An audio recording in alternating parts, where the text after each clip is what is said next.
अस्सलाम वालेकुम दोस्तों, मैं आपको परफेक्ट वेब सॉल्यूशंस की तरफ से लारावेल 5 कलेक्शंस की इस ट्यूटोरियल सीरीज़ में खुशामदीद कहता हूं। दोस्तों, मेरा नाम इमरान कासिम है और ये हमारी लारावेल 5 कलेक्शंस की ट्यूटोरियल सीरीज़ का तीसरा हिस्सा है, मतलब पार्ट 3 है। और आज के इस वीडियो ट्यूटोरियल में हम जो अवेलेबल मेथड्स हैं लारावेल 5 की कलेक्शन के अंदर, उसमें डी, ई और एफ से शुरू होने वाले जो मेथड्स हैं उनके बारे में देखेंगे। इससे प्रीवियस वीडियो ट्यूटोरियल में हम इंट्रोडक्शन देख चुके हैं जो कि पार्ट 1 में था, और उसके बाद ए से लेकर सी, मतलब ए बी सी में जितने भी मेथड्स हैं उनको हम देख चुके हैं पार्ट 2 में। और ये सीरीज़ का तीसरा हिस्सा है जिसमें हम डी, ई, एफ से शुरू होने वाले जो मेथड्स हैं उनको डिस्कस करेंगे, उनकी कुछ प्रैक्टिकल एग्जांपल्स देखेंगे। तो दोस्तों, इससे पहले कि मैं अपने इस वीडियो ट्यूटोरियल को स्टार्ट करूं, मैं आपसे रिक्वेस्ट करूंगा कि अगर आपने अभी तक मेरे चैनल को सब्सक्राइब नहीं किया तो काइंडली इसको सब्सक्राइब ज़रूर कर लें, और साथ में मौजूद जो बेल का नोटिफिकेशन आइकन है उसको प्रेस करना मत भूलिएगा, ताकि मेरी आने वाली हर नई वीडियो या सीरीज़ की नोटिफिकेशन आपको आपकी ईमेल में या आपकी यूट्यूब ऐप में आपको मिलती रहे और आप उससे अप टू डेट रह सकें। Thank you very much. तो चलिए शुरू करते हैं इस वीडियो ट्यूटोरियल को।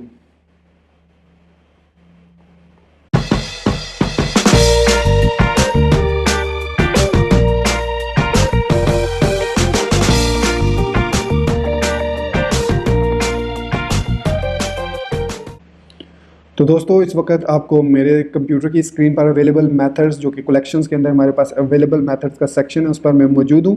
और यहाँ पर हमने ए, बी और सी वाले जो क्रॉस जॉइन तक था वो हमने देख लिया था, उनके क्या क्या फंक्शनलिटी है। अब हम देखेंगे डी से लेकर इसको फॉर पेज तक। तो सबसे पहले डी से स्टार्ट करते हैं। तो the D method dumps the collection items and ends execution of the script. So basically D को बहुत ज़्यादा कॉमनली डीबगिंग पर्पस के लिए यूज़ किया जाता है, कि मोस्टली जब हम किसी जगह पे प्रॉब्लम में आ जाते हैं कि हमें समझ नहीं आ रही कि यहाँ पे ये एरर क्यों आ रहा है, तो उससे हम प्रीवियस कुछ स्टेप में एक डाई एंड डंप लगाकर किसी वैल्यूज़ को डिस्प्ले करते हैं कि आया हमारा कोड यहाँ तक प्रॉपरली एग्जीक्यूट हो रहा है या नहीं। तो बेसिकली डाई एंड डंप या डी का मकसद जो है वो कोड को ब्रेक करना है, कि यहाँ पर जहाँ पर भी हम इसको ब्रेक करना चाहें वहाँ पर इसको ब्रेक कर सकते हैं। अब इसको यूज़ करने के दो तरीके हैं। एक तो हम कलेक्शन के साथ as a collection method use करते हैं, जो कि आपको यहाँ पर स्क्रीन पे नज़र भी आ रहा होगा कि यहाँ पे उसने एक कलेक्शन ली है कलेक्ट के मेथड के साथ, जॉन डो और जेन डो, उसमें दो वैल्यूज़ हैं अरे की। तो उसको जब उसने कलेक्शन डॉट एरो हेड के साथ उसको कॉल किया और डी को मेथड को कॉल किया, तो उसने वहीं पर उसको डाई एंड डंप करके हमें वो कलेक्शन शो कर दी।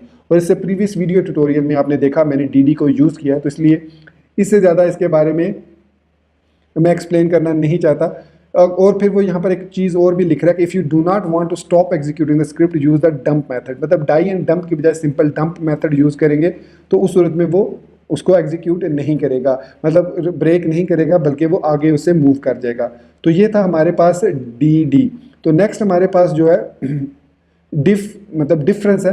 तो the difference method compare the collection against another collection or a plain PHP array based on its values. This method will return the values in the original collection that are not present in the given collection. मतलब जब हम दो collections को या एक collection और दूसरे array को आपस में कंपेयर करते हैं, तो जो उनमें वैल्यूज़ मौजूद होती हैं उनको छोड़कर जो दूसरी वैल्यूज़ जिनके के साथ हम कंपेयर कर रहे हैं उसको उसकी जो वैल्यूज़ उस कलेक्शन में मौजूद नहीं है वही सिर्फ शो करेगा। इसकी मैं आपको यहाँ पर प्रैक्टिकल एग्जांपल देता हूँ। तो ये मैं स्क्रीन को ज़रा क्लियर कर लेता हूँ ताकि आपको देखने में आसानी रहे, कन्फ्यूजन क्रिएट ना हो। तो सपोज़ कीजिए कि हमारे पास यहाँ पर एक कलेक्शन है ARR, या कलेक्शन के नाम से, कलेक्ट के नाम से एक, या कॉल के नाम से, जो भी आप इसको दे सकते हैं, कलेक्ट। और यहाँ पर हमारे पास है मैं इसको ऐसे लिख लेता हूँ 1, 2, 3, 4, 5, 6, 7। ये हमारे पास एक कलेक्शन है। और अब हम यहाँ पर एक दूसरी कलेक्शन या एक दूसरा एरे ले सकते हैं। सपोज़ मेरे पास दूसरा एक एरे है और उसमें वैल्यू है 2, 4, 5, ये 3 वैल्यूज़ हैं उसमें।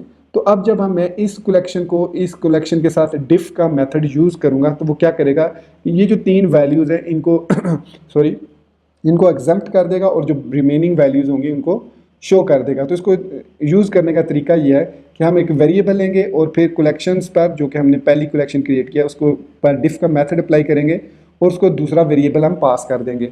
तो यहाँ पर अब हम लिखेंगे डिफ, मतलब जो भी डिफरेंस है किस पर, कलेक्शन में, और डिफ का मेथड कॉल करो और उसमें ARR की वैल्यूज़ हम पास कर देंगे इस तरीके से।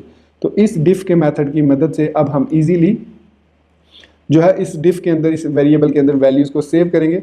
और यहाँ पर हम अब इसको डी या डाई एंड डंप जो भी हमने यूज़ किया था डिफ करेंगे तो ये हमारे पास इसकी वैल्यूज़ मतलब 2, 4 और 5 को छोड़ के 2, 4 और 5 को छोड़ के वो 1, 3, 6 और 7 को डिस्प्ले कर देगा। तो ये है डिफ का काम।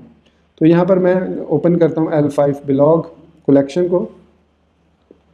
तो यहाँ पर अब आप दोस्तों देख सकते हैं कि 0 पर 1 है, 2 पर 3 है, 5 पर 6 है और 6 पर 7 है। तो इस तरीके से उसने, और ना सिर्फ ये बल्कि उसने उनकी जो इंडेक्स वैल्यू है उसको भी रिटेन रखा है। ये भी एक और पॉइंट है जो कि इस डिफ में है कि 2 वाली इंडेक्स को उसने यहाँ पर देख सकते हैं कि 0 के बाद 1, 2, 3 नहीं किया, बल्कि जो 1 पर 2 है उसको ख़त्म कर दिया, लेकिन उसकी इंडेक्स वैल्यूज़ जो है वो रिटेन रखी हैं। तो ये है हमारे पास डिव का मेथड। तो नेक्स्ट हमारे पास आता है डिफ एसोसिएटिव। तो बेसिकली डिफ और डिफ एसोसिएटिव का मतलब डिफरेंस सिर्फ इतना ही है कि जो डिफ है वो इंडेक्स एरे पे काम करता है, और जो डिफ एसोसिएटिव है मतलब डिफ एसोक है, ये डिफ एसोसिएटिव है बेसिकली। तो the diff assoc method compare the collection against another collection और a plain PHP array based on its key and values. This method will return the key values pair in the original collection that are not present in the given collection. मतलब यहाँ पर अगर हमने इस collection में कोई values दी हैं और कुछ वैल्यूज़ हमने इस कलेक्शन में कुछ एरे की सूरत में दी हैं, तो यहाँ पर जब हम उनका डिफरेंस मालूम करेंगे, इन दोनों का डिफरेंस हमें पता हो, तो सिर्फ वो वैल्यूज़ डिस्प्ले करेगा जो कि इसमें मौजूद नहीं है। जैसे यहाँ पर कलर ऑरेंज है और यहाँ पर कलर येलो है, तो ये इस कलर ऑरेंज को डिस्प्ले कर देगा क्योंकि ये सेम नहीं है। फिर उसके बाद टाइप जो है इसमें फ्रूट है, इसमें भी टाइप फ्रूट मौजूद है, तो इसको वो डिस्प्ले नहीं करेगा। और वो रिमेन 6 है यहाँ पर और यहाँ पर रिमेन 3 है। अब चूंकि ये वैल्यूज इक्वल नहीं है तो इसको वो डिस्प्ले कर देगा। यहाँ पर हम डाई एंड डंप जब करेंगे, डिफ ऑल करेंगे, तो हमारे पास ये वैल्यूज़ रिटर्न होंगी। तो ये है हमारे पास डिफ एसोक। इसकी आई थिंक अब प्रैक्टिकल एग्जांपल देने की ज़रूरत नहीं है, आप इसको देखकर काफ़ी हद तक समझ गए होंगे कि ये बेसिकली कैसे काम करता है। कि इसमें यहाँ पर जो भी आपने वैल्यू दी है, अगर वो सेम वैल्यू जिसके साथ आप कंपेयर कर रहे हैं उसमें मौजूद है तो उसको वो शो नहीं करेगा, लेकिन जो की वैल्यू पेयर मौजूद नहीं है उसको सिर्फ वो शो करेगा। तो ये है डिफ एसोक या डिफ एसोसिएशन। उसके बाद बारी आती है डिफ कीज़ की। तो बेसिकली ये डिफ कीज़ जो है ये भी काम करता है कीज़ की बेस पे। ये सिर्फ और सिर्फ कीज़ को कंपेयर करेगा। This diff keys method compares the collection against another collection और a plain PHP array based on its keys. तो यहाँ पर डिफरेंस क्या है डिफ एसोक और डिफ के साथ, कि ये सिर्फ कीज़ को कंपेयर करेगा। This method will return the key value pair in the original collection that are not present in the given collection. तो यहाँ पर अब आप देख सकते हैं कि 1 मौजूद है तो 2 मौजूद नहीं, यहाँ पर 1 मौजूद नहीं है तो 1 उसने यहाँ पर शो कर दिया। 2 मौजूद है तो 2 यहाँ पर भी मौजूद है, regardless of what values they have, तो उसको वो शो नहीं करेगा। अब यहाँ पर 3 मौजूद है लेकिन यहाँ पर 3 मौजूद नहीं है तो उसको उसने यहाँ पर शो कर दिया। यहाँ पर 4 मौजूद है, यहाँ पर 4 मौजूद है तो उसको उसने शो नहीं किया। 5 यहाँ पर मौजूद है, यहाँ पर मौजूद नहीं है तो उसने उसको शो कर दिया। तो बेसिकली ये शो जो करेगा ये हमारी जो फर्स्ट कलेक्शन होगी उसी की वैल्यूज़ को करेगा, लेकिन उसको कंपेयर करेगा इसके दूसरे जो हम एरे या हम दूसरी कलेक्शन उसको देंगे। तो ये है हमारे पास डिफ एसोक और डिफ कीज़। तो ये इनमें डिफरेंस है इन तीनों में कि एक जो पहला जो है इंडेक्स एरे है, दूसरा की वैल्यू पेयर है, तीसरा जो है वो सिर्फ की बेस पर डिसीजन लेता है। तो डिफ कीज़ के बाद हमारे पास जो आता है वो है डंप। अब बेसिकली डंप और डी सेम काम करता है, सिर्फ फ़र्क सिर्फ इतना है कि डंप के साथ जो वैल्यूज़ डिस्प्ले होंगी उसके बाद वो कोड जो है वहाँ पे स्टॉप नहीं होगा बल्कि मूव करेगा नेक्स्ट लाइन पर भी। इसकी मैं यहाँ पर आपको प्रैक्टिकल एग्जांपल दे देता हूँ कि यहाँ पर मैंने डिफ किया और उसके बाद मैं अगर यहाँ पर लिखता हूँ इसके बाद एको हेलो वर्ल्ड, तो आप देखेंगे कि ये वैल्यू डिस्प्ले नहीं होगी यहाँ पर। अगर मैं इसको रीलोड करूँगा पेज को तो यहाँ पर आप देख सकते हैं सिर्फ उसने एरे शोज़ किया है, उसके बाद की ये जो इको वाली स्टेटमेंट है ये एग्जीक्यूट नहीं की। लेकिन अगर मैं इसकी जगह डंप को यूज़ करूँगा, सिंपली डंप लिखूँगा और रीलोड करूँगा, तो अब आप देख सकते हैं कि डंप की मदद से उसने हमें एक ब्यूटीफुल लुक में एरे भी रिटर्न किया, साथ उसने उस कोड को भी जो उसके बाद आने वाला कोड है उसको भी इसने एग्जीक्यूट कर दिया। तो इस तरीके से भी आप डिबगिंग कर सकते हैं कि आपका कोड चलता रहे और आपको एरेज की वैल्यूज सर्टन पॉइंट्स पर आप उनको डिस्प्ले करते रहें। तो इस तरीके से आप उनको डिस्प्ले भी कर सकते हैं। तो ये फ़र्क है डी और डंप के, डी में और डंप में। तो नेक्स्ट हम देखते हैं, तो नेक्स्ट हमारे पास है ईच का मेथड।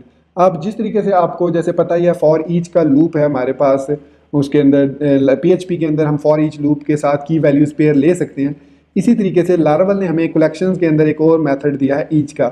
ये बेसिकली इंस्पायर्ड मेथड है, जो कि jQuery के अंदर भी आपके पास $sign.each का मेथड मौजूद था, तो उसी से इंस्पायर्ड मेथड मुझे लग रहा है कि the each method iterates over the items in the collection and passes each item to it a callback item to a callback. मतलब अब आप इस वैल्यूज़ को किसी भी वेरिएबल में 1 by 1 करके सेव कर सकते हैं फॉर ईच लूप के साथ, या फिर आप इसको जो भी डिस्प्ले करना चाहें या इसके साथ कोई कंडीशन लगाना चाहें तो आप उसको लगा सकते हैं।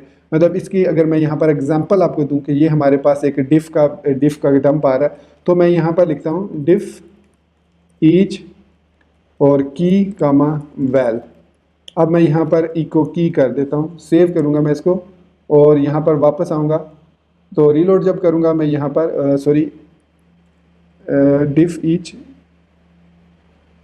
ये क्या कह रहे हैं, सिंटैक्स है अनएक्सपेक्टेड एको, आई थिंक मैंने मिस कर दिया कुछ सेमीकोलन वगैरह कहीं पर, तो यहाँ पर डिफ ईच डिफ ईच और मैंने यहाँ पर फंक्शन लिखना था और उस फंक्शन में फिर हम यहाँ पर इसको क्लोज करेंगे इस तरीके से। तो अब इसको रीलोड करते हैं, तो अब 1 3 6 7 उसने हमारे पास डिस्प्ले कर दिए कि अगर मैं यहाँ पर वैल इको करूँगा तो 0 to 5 6, मतलब यहाँ पर बेसिकली एक्चुअली मैंने उलट लिख दिया है, वैल्यू पहले आती है की बाद में आती है, तो ये कुछ इस तरह से आता है। तो अब हमारे पास ये वैल्यूज़ आ रही हैं 1 3 6 और 7, और अगर मैं यहाँ पर की लिखूँगा तो यहाँ पर अब हमारे पास 0 to 5 6, मतलब 0 to 5 और 6 कीज़ इनकी वैल्यूज़ को वो डिस्प्ले कर रहा है। तो इसको हम किसी और वेरिएबल में सेव भी कर सकते हैं। यहाँ पर एक मैं वेरिएबल ले लेता हूँ कि कुछ भी नाम रख सकते हैं, और मैं यहाँ पर रिटर्न वैल कर देता हूँ,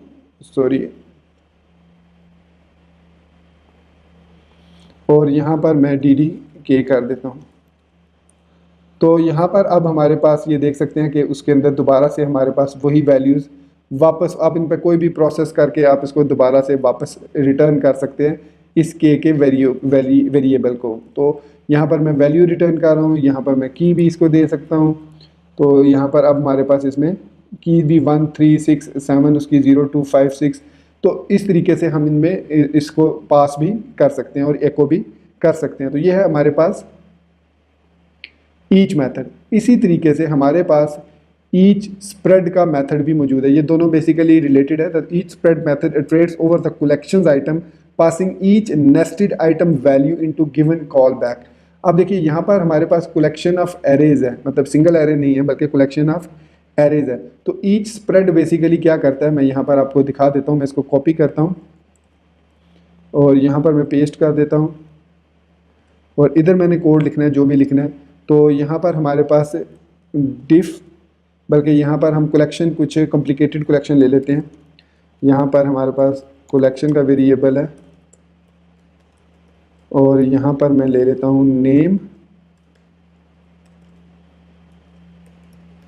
इमरान, एज 39, और दूसरी एरे में ले लेता हूँ यहाँ पर नेम इरफान, एज 37।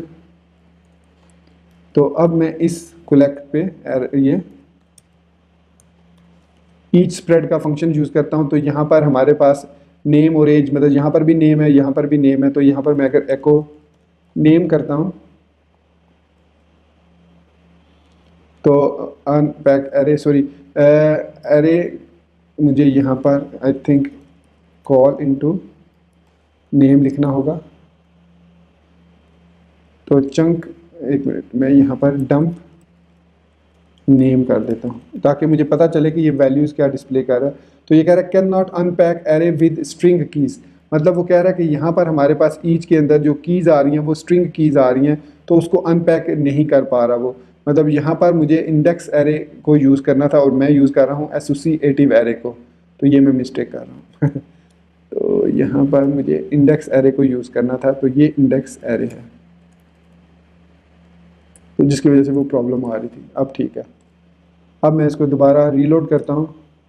तो आप देखिए इमरान और इरफान दोनों यहाँ पर डिस्प्ले हो गए हैं और नेम की वजह से। और यहाँ पर मैं अगर एज को भी कॉपी, बल्कि नेम कॉमा एज करके देखते हैं, शायद दोनों डिस्प्ले कर देगा डंप।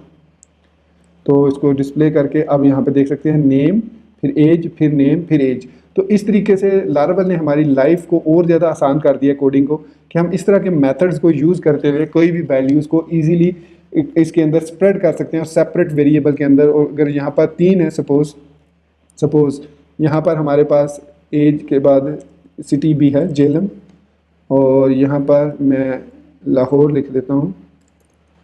तो यहाँ पर अब मैं तीसरा वेरिएबल ले लूँगा सिटी के नाम से, तो मैं यहाँ पर इसको सिटी भी डिस्प्ले कर सकता हूँ। तो इस तरह हमारा लूप जो है, मैं फॉर ईच को लूप को ज़्यादा टाइम पे लिखना नहीं पड़ेगा। तो आप देख सकते हैं कि इमरान 39 जेलम, इरफान 37 जेलम।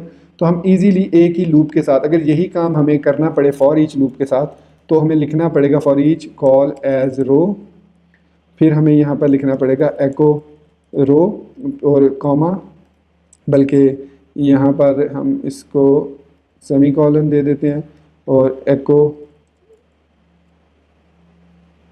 तो यहाँ पर अब हमें नेम भी डिस्प्ले करवाना है, तो हमें लूप के अंदर दूसरा लूप यहाँ पर चलाना पड़ेगा कि एक तो जो आउटर लूप है और एक इनर लूप है। तो फॉर ईच के अंदर हमें एक और फॉर ईच लूप चलाना पड़ेगा, तब हम इस वैल्यूज़ को एक्सेस कर सकते हैं। जबकि ईच स्प्रेड के मेथड ने हमारे लिए, कलेक्शन मेथड ने ये चीज़ आसान कर दी कि हम एक क्लोजर फंक्शन इनसाइड प्रोवाइड कर देंगे और उसके अंदर जितने भी हमारे कॉलम्स हैं उनको एक एक वेरिएबल असाइन कर देंगे और हम फिर इसीलिए उसको डिस्प्ले कर सकते हैं। यह है handling multiple arrays in Laravel using each spread method.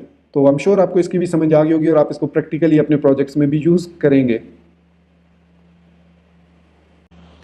तो दोस्तों ईच स्प्रेड के बाद हमारे पास जो नेक्स्ट मेथड है वो है every. Every method may be used to verify that all elements of a collection pass a given truth test।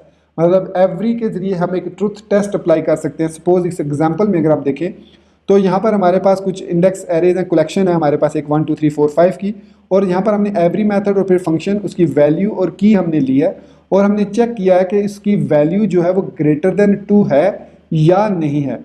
तो अगर तो किसी भी मतलब वैल्यू, किसी की भी वैल्यू लेस देन 2 होगी तो वो उसको फॉल्स रिटर्न करेगा। तो अगर हमारे इस कलेक्शन में, मैं यहाँ पर आपको इसको प्रैक्टिकली करके दिखा देता हूँ ताकि इसको बेहतर तरीके से आपको समझ आएगी।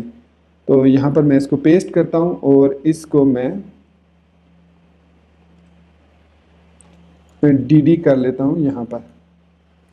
इस तरीके से आई एम श्योर ये काम करेगा इस तरीके से भी। तो यहाँ पर आप देख सकते हैं हमारे पास फॉल्स कंडीशन आ रही है। फॉल्स इसलिए आ रही है क्योंकि जो हर की है, हर वैल्यू है वो ग्रेटर देन 2 नहीं है, बल्कि सिर्फ 1 3 और 4 ग्रेटर देन 2 है, 1 और 2 नहीं है। तो इस वजह से वो इस पर एरर दे रहा है। अब मैं अगर सिर्फ इसमें 3 4 या इसके बाद मैं 5 6 7 जितनी वैल्यूज लिखूंगा तो अब हमारे पास जो रिटर्न होगा वो ट्रू होगा। तो देखा दोस्तों, अब हमारे पास ट्रू यहाँ पर रिटर्न हुआ। तो इट मीन्स ये जो हमारे पास एवरी मेथड है इसके ज़रिए हम कंपैरिजन कर सकते हैं, कोई चेक लगा सकते हैं कि जो हमारे पास इंडेक्स में स्पेसिफिक वैल्यूज़ आ रही हैं या नहीं आ रही। सपोज़ आप ई कॉमर्स वेबसाइट बना रहे हैं तो हम उसमें चेक कर सकते हैं कि हमें जो डिस्काउंट देना है उसमें इसके एरे में अगर इस प्राइस की वैल्यू इससे ज़्यादा है, ग्रेटर देन है, तो हम उसको डिस्काउंट देंगे, अदरवाइज़ उसको डिस्काउंट नहीं देंगे। तो इसकी एक लॉजिक है ये। इस तरीके से हम इसको एवरी मेथड को यूज़ कर सकते हैं अपने रियल प्रोजेक्ट्स में। तो एवरी के बाद हमारे पास जो नेक्स्ट मेथड है वो है except. Except method basically keys except करता है एसोसिएटिव एरेज की। तो यहाँ पे लिखा है कि the except method returns all items in the collection except for those with the specified keys. तो सपोज कीजिए हमारे पास एक प्रोडक्ट की मतलब कलेक्शन है, यहाँ पर ये मैं इसको लिखता हूँ। तो इसमें हमारे पास प्रोडक्ट की आईडी है, प्राइस है और डिस्काउंट है। अब यहाँ पर मैं लिखता हूँ फिल्टर्ड का एक वेरिएबल लिया मैंने, तो उसमें मैंने कहा कि कलेक्शन में से एक्सेप्ट प्राइस और डिस्काउंट, या सिंपल मैं कह देता हूँ डिस्काउंट। तो अब वो क्या करेगा, जो हम डाई एंड डंप यहाँ पर यूज़ करते हैं फिल्टर्ड, तो अब वो हमें जो रिटर्न करेगा वैल्यूज़ वो सिर्फ और सिर्फ आईडी होगी और प्राइस होगी। वो डिस्काउंट को इसमें से एग्जेप्ट कर देगा। सर्टन सिचुएशन में आप ये चाह रहे हैं कि जब चीज़ें डिस्प्ले हों फ्रंट एंड में, तो आप डाटा तो आपने सारा गेट किया हुआ है लेकिन आप सर्टन वैल्यूज़ सिर्फ शो करना चाह रहे हैं। सम टाइम आप लगा सकते हैं इस तरह की कंडीशन के भाई ठीक है वैल्यू सारी आ रही है लेकिन इनमें से ये वैल्यूज़ एक्सेप्ट कर दो, ना शो करो। तो ये हमारे पास अब सिर्फ और सिर्फ जो है 2 वैल्यूज़ आईडी और प्राइस शो करेगा। अगर यहाँ पर मैं प्रोडक्ट आईडी भी लिख देता हूँ तो इसको आपने मस्ट की पास करनी है, ठीक है। की एसोसिएटिव एरे होना चाहिए और उसकी की यहाँ पर पास करनी है। अब वो सिर्फ प्राइस शो करेगा, देख सकते हैं। अब यहाँ पर सिर्फ इस एरे में हमारे पास प्राइस शो हो रही है। तो ये है हमारे पास एक्सेप्ट का पर्पस। तो एक्सेप्ट में उसने यहाँ पर एक और पॉइंट भी लिखा है कि for the inverse of except see the only, वो हम बाद में देखेंगे। तो नेक्स्ट हमारा मेथड है फिल्टर। अब जब the filter method filters the collection using the given callback keeping only those items that pass a given truth table। तो बेसिकली फिल्टर की मदद से हम एक नई कलेक्शन क्रिएट कर सकते हैं बेस्ड ऑन सम कंडीशन। इससे पहले हमने प्रीवियसली एक में एवरी में देखा था कि वो हर कंडीशन को चेक करता है और बताता है कि वो वैल्यूज़ उसमें ट्रू है या फॉल्स है। तो जो फिल्टर है वो बेसिकली क्या करता है, एक नई कलेक्शन क्रिएट करता है based on the some condition. जो भी आपने कंडीशन लगाई है कि आप रिटर्न, यहाँ पर लिखा है वैल्यूज ग्रेटर देन 2, तो अब जिनकी वैल्यू ग्रेटर देन 2 होगी वो एक न्यू फिल्टर्ड कलेक्शन में कन्वर्ट हो जाएंगे। तो चलिए इसकी प्रैक्टिकल एग्जांपल मैं यहाँ पर इसको कॉपी करता हूँ, पेस्ट करता हूँ ताकि मैं इसको रनिंग में फॉर्म में आपको दिखा सकूँ। तो ये हमारे पास फिल्टर्ड का एरे, और अब हम इसको कह रहे हैं कि वो वैल्यू सिर्फ रिटर्न करो फिल्टर्ड वाले वेरिएबल में जो कि ग्रेटर देन 2 हैं। तो 1 और 2 उसमें नहीं आएंगी, सिर्फ 3 और 4 आएगा। अगर हम यहाँ पे dd फिल्टर्ड ऑल कर दें तो जो हमारे पास एरे रिटर्न होगी वो सिर्फ 3 और 4 होगी। तो यहाँ पर आप देख सकते हैं हमारे पास 3 और 4 वैल्यूज़, 2 और 3, 2 इंडेक्स और 3 इंडेक्स सिर्फ डिस्प्ले हो रहा है यहाँ पर, 2 एंड 3 इंडेक्स की और वैल्यूज़ 3 एंड 4। तो ये दोस्तों है हमारे पास फिल्टर का मेथड। तो यहाँ पर उसने एक फ़िल्टर का और पॉइंट भी दिया कि यहाँ पर तो डेफिनेटली आप फिल्टर्ड वेरिएबल में आप वैल्यूज़ पास करते हैं, तो फॉर सम रीज़न अगर आप उसको कोई वैल्यू पास नहीं करते, कोई कॉल बैक फंक्शन परफॉर्म नहीं करते और सिंपल फिल्टर मेथड को कॉल करते हैं, तो वो ऐसी वैल्यूज़ को रिमूव कर देता है जो एम्प्टी हो या फॉल्स कंडीशन में शो करती हो। जैसे कि यहाँ पे एग्जांपल में अगर आप देखें, अरेंज में हमारे पास 1 2 3 है, फिर उसके बाद नल है जो कि एम्प्टी वैल्यू है, फॉल्स है जो कि डेफिनेटली फॉल्स है, फिर एम्प्टी स्ट्रिंग है, फिर 0 है, फिर एम्प्टी अरेज है। और फिर जब हमने इसको कॉल किया कलेक्शन फिल्टर ऑल को, तो उसने सिर्फ और सिर्फ इन तीनों वैल्यूज़ को उठाया, इनको ट्रू किया और बाकी सबको फॉल्स कर दिया क्योंकि इनमें कोई डाटा मौजूद नहीं है, ये बाय डिफ़ॉल्ट एम्प्टी हैं। तो उसने सिर्फ हमें जो रिटर्न किया वो डाटा वही था जो हमें चाहिए था। तो अगर आपके पास एरे ऐसा आ रहा है जिसमें नल वैल्यू भी है, फॉल्स भी आ रहा है, एम्प्टी भी आ रहा है, 0 भी आ रहा है, इंडेक्स एम्प्टी एरे भी आ रहा है, तो ऐसी सूरत में आप सिंपली उस पर फिल्टर लगाकर उसी कलेक्शन एरे को यूज़ कर सकते हैं डिस्प्ले करने के लिए। तो ये है हमारे पास फिल्टर एरे की जो डिफ़ॉल्ट कंडीशन है, अगर हम उसको कोई भी कंडीशन प्रोवाइड नहीं करते, अननियत फंक्शन प्रोवाइड नहीं करते। उसके बाद हमारे पास है फर्स्ट मेथड। तो जैसे आपने एलोक्वेंट में भी यूज़ किया कि फ़र्स्ट में डाटाबेस के अंदर से फर्स्ट रिकॉर्ड को एक्सट्रैक्ट करके दे देता है, चाहे उसके बाद मल्टीपल रिकॉर्ड भी उसी नाम से मौजूद हो। सपोज़ आप किसी ऐसी वैल्यू पे या ऐसे कॉलम पे रिकॉर्ड को सर्च कर रहे हैं जिसपे हमारे पास यूनिक की नहीं लगी हुई और मल्टीपल नेम्स उसमें एग्जिस्ट कर सकते हैं कॉलम वैल्यूज़, तो वहाँ पर वो क्या करेगा कि उसको कंपेयर करके जैसे उसको पहली वैल्यू मिलेगी वो उसको हमें रिटर्न कर देगा एंड दैट्स इट, और इट विल स्टॉप देयर। तो ये हमने फर्स्ट को बहुत ज़्यादा यूज़ किया है अपने लारावल के प्रोजेक्ट्स में। तो इसी बेसिकली यहाँ पर भी इसका यही मेथड है। ये जो चीज़ दिखाई गई है बेसिकली ये वो बैकएंड पे जैसे काम करता है कि हम सिंपली फर्स्ट मेथड को कॉल करते हैं और वो उसकी वैल्यू डिस्प्ले कर देता है। तो चलिए मैं इसकी आपको प्रैक्टिकल एग्जांपल दिखाता हूँ। मैं इसको कॉपी करता हूँ और यहाँ पर मैं इसको पेस्ट कर देता हूँ, रिटर्न कर रहा है वैल्यू ग्रेटर देन 2, और इसको मैं सेव कर लेता हूँ डिफ के एक वेरिएबल में। तो इस वेरिएबल को अगर मैं डाई एंड डंप करूँगा अब, तो दोस्तों देखिएगा हमारे पास क्या वैल्यूज़ रिटर्न होती हैं। तो यहाँ पर हमारे पास सिंपली 3 रिटर्न हो रहा है क्योंकि ओनली जो फर्स्ट की 3 है वही ग्रेटर देन है। अब सपोज़ मैं यहाँ पर कोई भी इसको वैल्यू पास नहीं करता, ठीक है। अब मैंने सिंपल फर्स्ट मेथड को कॉल किया जिस तरीके से आपको याद होगा कि आपने उसमें किया था लारावल के एलोक्वेंट में, जब आप एक ऐप यूज़र टेबल मॉडल को यूज़ करते हैं तो उसमें हमने यहाँ पर इसको 1 2 3 4 इसको समझ लें कि ये हमारे पास कलेक्शन है। तो अब मैं जब इसको सेव करके रन करूँगा तो यहाँ पर हमारे पास 1 आ रहा है क्योंकि हमने कोई कंपैरिजन नहीं दिया। तो फर्स्ट हमेशा जो फर्स्ट रिकॉर्ड है उसको फाइंड करेगा। तो ऐसे ही हम फाइंड मेथड यूज़ करते थे लारावल के अंदर और फिर उसका फर्स्ट रिकॉर्ड यहाँ पर रिटर्न कर लेते थे। तो अब ये हमेशा हमें 1 ही रिटर्न करेगा। लेकिन अगर हम यहाँ पर फंक्शन यूज़ कर लेते हैं और यहाँ पर वैल्यू कामा की दे देते हैं और फिर करते हैं कि रिटर्न वैल्यू ग्रेटर देन 2, तो इस सूरत में वो हमें 3 फर्स्ट रिकॉर्ड रिटर्न करेगा। अगर मैं ग्रेटर देन 3 करूँगा तो हमें 4 वो रिटर्न करेगा। तो इस तरीके से हम यूज़ कर सकते हैं डिफ की को, सॉरी फर्स्ट को, इस तरीके से हम यूज़ कर सकते हैं। तो उसके बाद हमारे पास है, तो नेक्स्ट हमारे पास है फर्स्ट वेयर। तो फर्स्ट वेयर जो है बेसिकली एक वेयर क्लॉज की तरह काम करता है कि the first where method return the first element in the collection with the given key value pair. मतलब सर्च का काम करता है और वो पहला ही रिकॉर्ड वो फाइंड करेगा, सेम फर्स्ट की तरह ही काम करेगा, लेकिन वो वेयर क्लास के साथ की वैल्यू पेयर्स को चेक भी करेगा और जहाँ पर उसको वो पहली वैल्यू मिलेगी उसको वो शो कर देगा। तो यहाँ पर हमें इसके एग्जांपल को कॉपी कर लेता हूँ और यहाँ पर अपने कोड में यहाँ पर इसको मैं पेस्ट करता हूँ।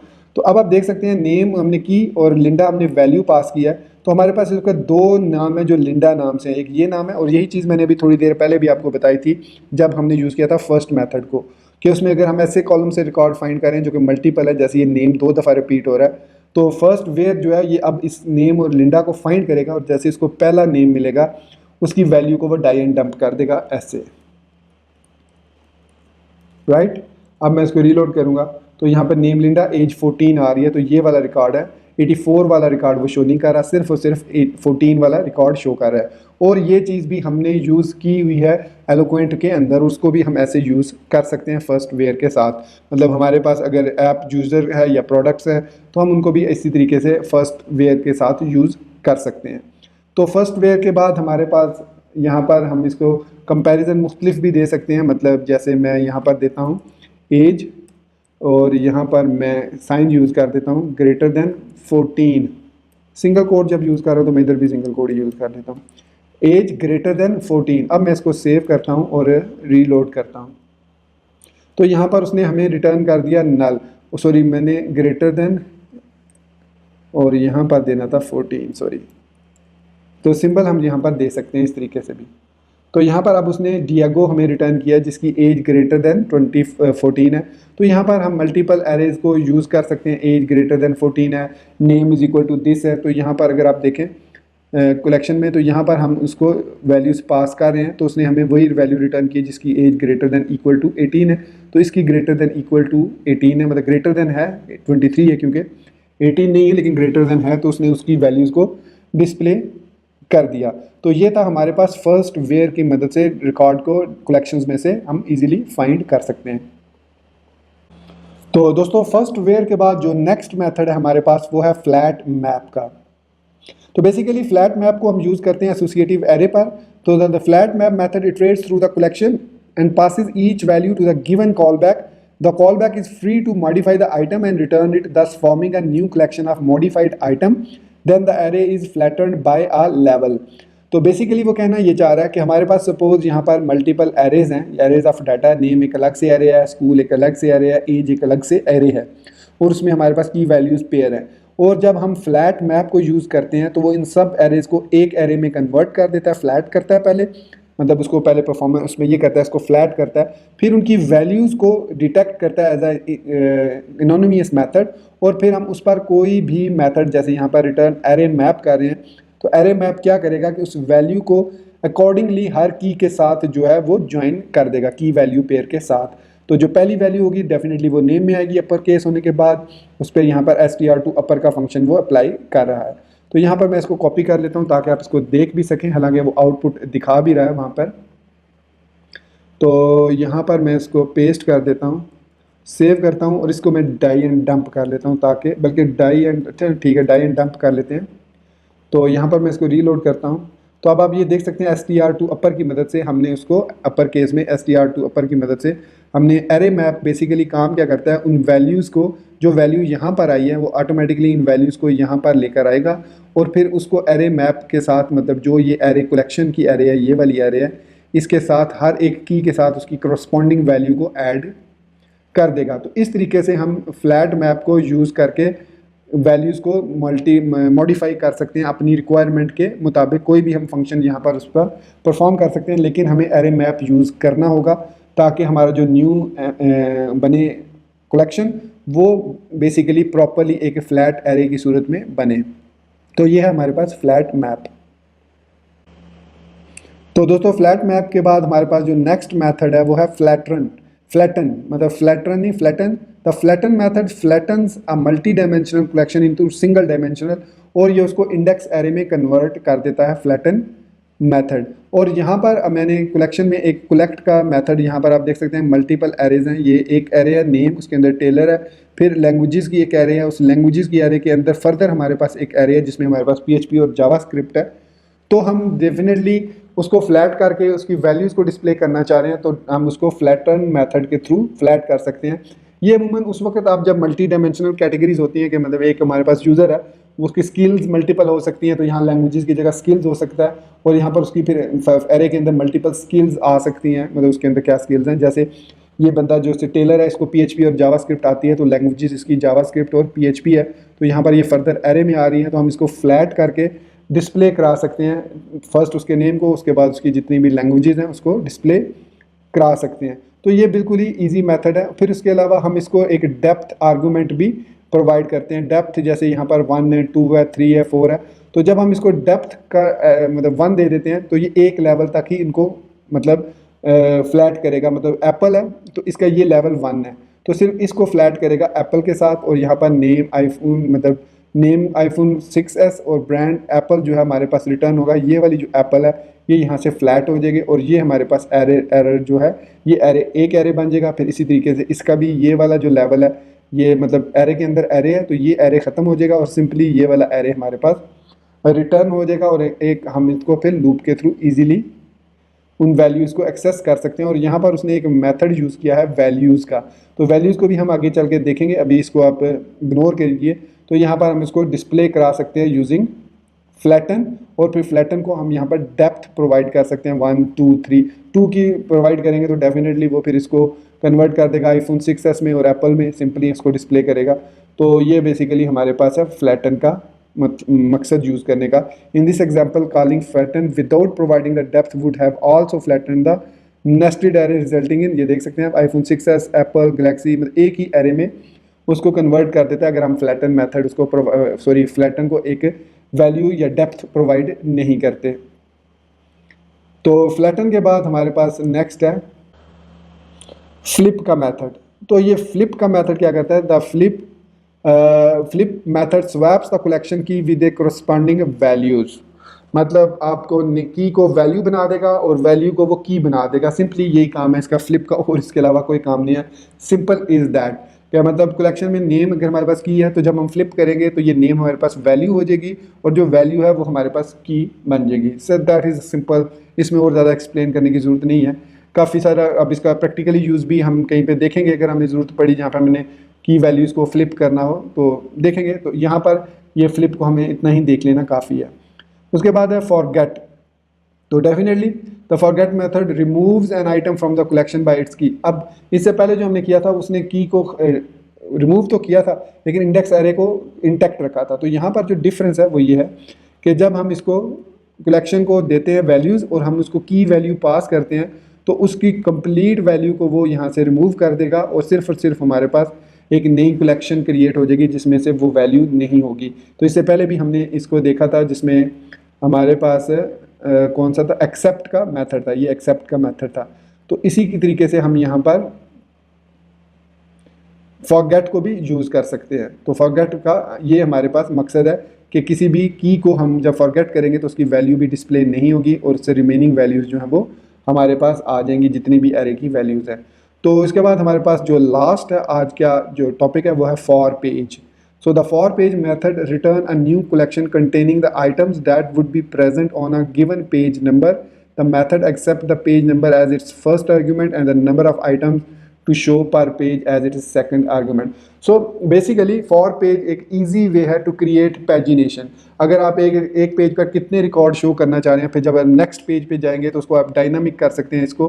तो उसने यहाँ कहा कि this method accept the page number as its first argument. तो आप क्यूरी में से जब आप यहाँ पे लिखते हैं पेज इज इक्वल टू 2, तो वो यहाँ पर आप पेज इज इक्वल टू 2 दे दें और नंबर ऑफ आइटम 3 दे दें, तो ये हमें उसके अकॉर्डिंगली रिकॉर्ड जो है वो रिटर्न करेगा। यहाँ पर आप देख सकते हैं कि थर्ड से स्टार्ट कर रहा है 4 5 6, तो 0 1 और 2, तो यहाँ पर 3 4 5 और सॉरी 4, 5 और 6 को डिस्प्ले कर रहा है, 7, 8, 9 को भी डिस्प्ले नहीं करेगा। मैं इसकी यहाँ पर आपको क्विकली एग्जांपल्स दे देता हूँ ताकि आपको इसकी समझ आ जाए। तो यहाँ पर ये बेसिकली यूज़ करते हैं हम पैजिनेशन के लिए। लारावल के अंदर पैजिनेशन क्रिएट करने में काफ़ी आसानी हो जाती है इसको अगर हम यूज़ करें।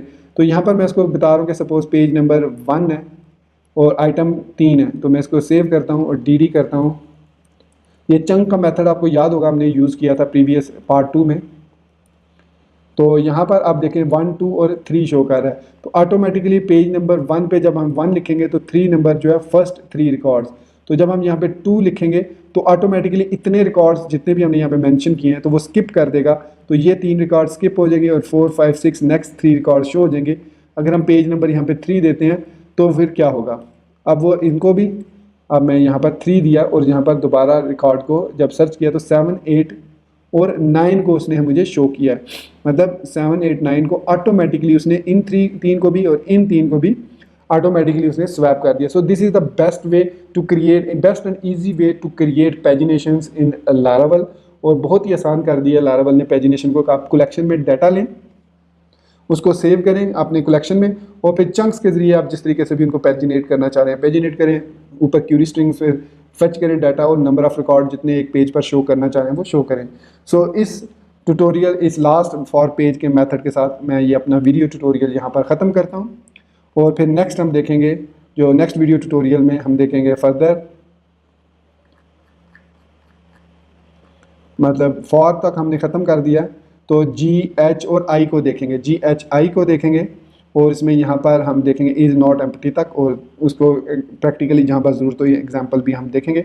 तो दोस्तों उम्मीद करता हूँ कि मेरा ये तीसरा वीडियो ट्यूटोरियल भी आपको पसंद आया होगा और आपको इन मेथड्स की समझ लगी होगी। अगर आप स्टिल कन्फ्यूजन है आपको तो आप इस वीडियो के नीचे कमेंट सेक्शन को यूज़ कर सकते हैं और वहाँ पर अपनी प्रॉब्लम पोस्ट कर सकते हैं and I will try my best to help you as soon as possible. इसके अलावा आप हमारा स्लैक का ग्रुप भी ज्वाइन कर सकते हैं जिसका लिंक आपको इस वीडियो के डिस्क्रिप्शन में मिल जाएगा। जस्ट शो मोर के बटन पर क्लिक कीजिए लिंक पर और आपको वो लिंक नीचे मिल जाएगा, आप उसको भी ज्वाइन कर सकते हैं। सो दोस्तों अपनी दुआओं में याद रखिएगा। Thank you very much for being with me till end. Take care, अल्लाह हाफिज़ एंड बाय।